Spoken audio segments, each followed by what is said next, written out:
Episode 6. Debat mulu bikin migrain.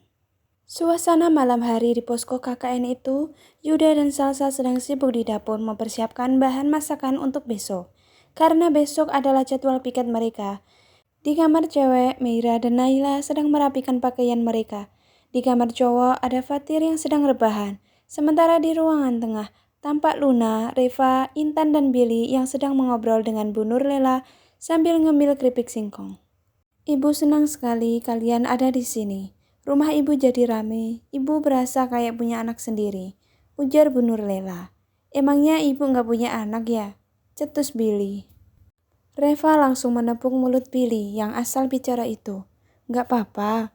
Bu Nurlela hanya tersenyum. Ibu memang tidak punya anak. Ibu dan suami menikah 25 tahun yang lalu. Memiliki anak adalah impian terbesar kami berdua. Tapi sayangnya, sampai suami ibu menghembuskan nafas terakhirnya 1 tahun yang lalu, kami tidak dikaruniai anak. Tampak genangan tepis di mata Bu Nurlela yang ia sembunyikan dengan senyuman ketegaran. Tapi tidak apa-apa, mungkin Allah mengabulkan permintaan kami ketika sudah di surga nanti. Dan mungkin keberadaan kalian di sini juga sebagai bentuk pengabulan doa dari Allah.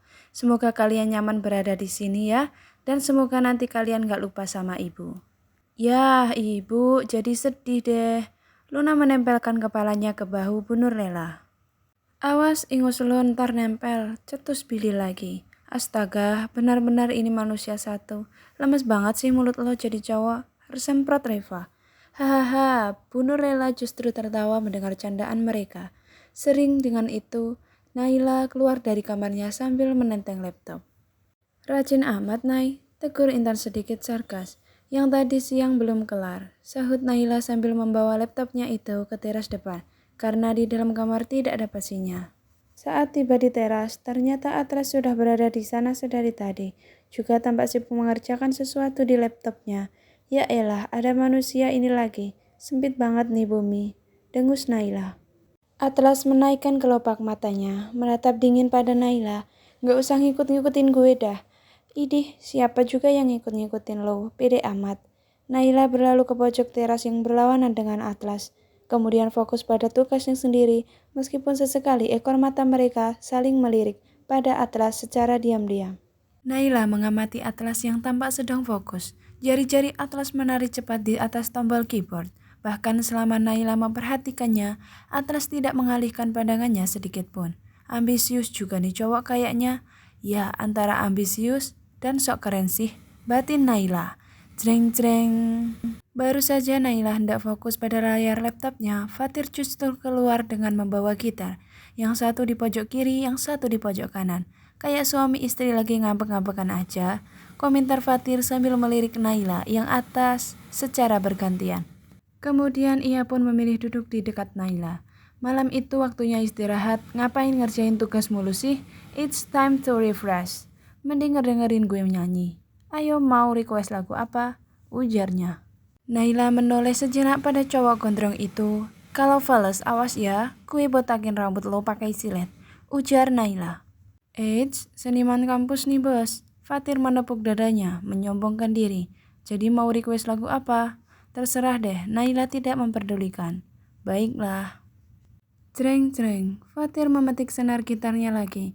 Kemudian mulai menyanyikan sebuah lagu yang dipopulerkan oleh The Bagindas.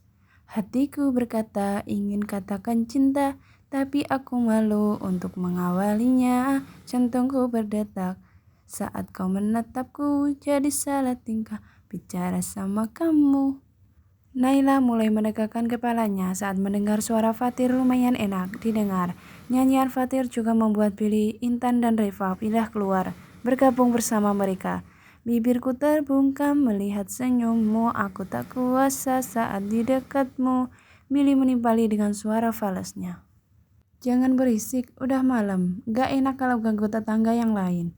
Tegur Atlas. Mereka sempat diam beberapa saat. Saat Atlas sudah pindah ke kamar, Luna mulai berbisik.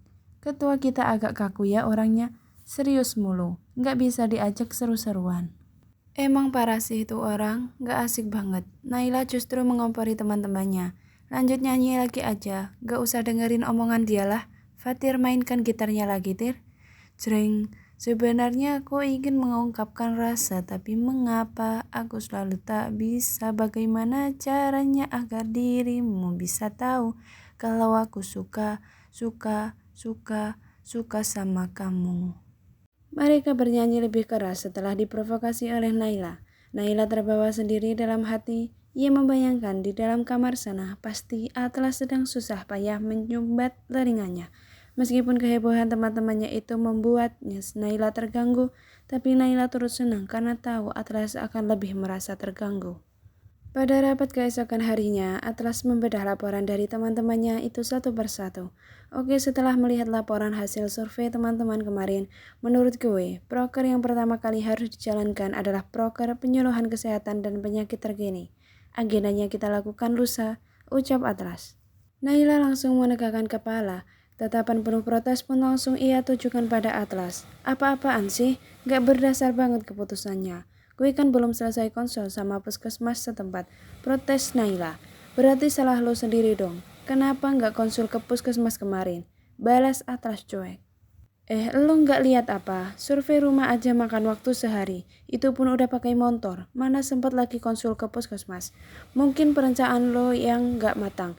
Lagian untuk ngedata penyakit dan kesehatan nggak harus datangin rumah warga satu persatu kan?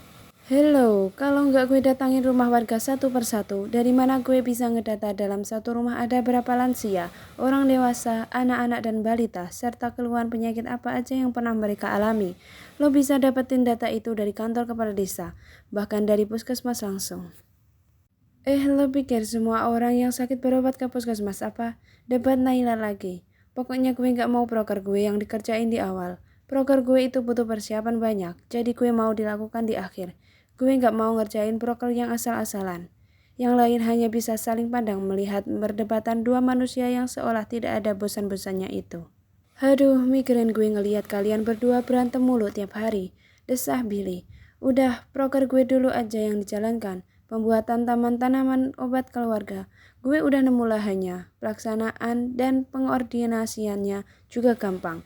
Tinggal aja ibu-ibu buat bawa tanaman dari rumahnya masing-masing, terus dikerjakan secara gotong royong. Lagian kalau proker gue dijalanin dulu, kita bisa langsung cek apa tanamannya bisa tumbuh atau enggak. Selagi kitanya di sini juga masih lama. Nah, itu baru argumen yang logis. Naila menyetujui usulan Billy.